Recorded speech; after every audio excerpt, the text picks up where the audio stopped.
Your 3D printer's motherboard is probably holding you back more than you realize.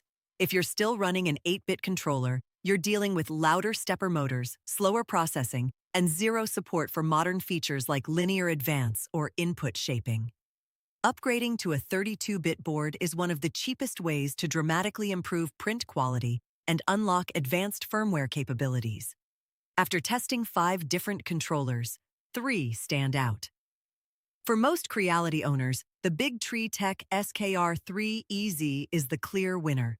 It drops right into Ender 3 mounting holes, comes with TMC 2209 drivers that cut noise from 65 decibels down to 42 and runs both Marlin and Klipper without any modifications.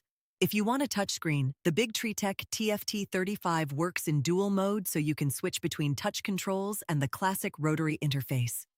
And if you're serious about Klipper, the Creality Sonic Pad handles input shaping and multi-printer management right out of the box. The full breakdown includes wiring diagrams, thermal testing, and firmware setup notes. Check the full guide at NozzleDown.com, link in the description.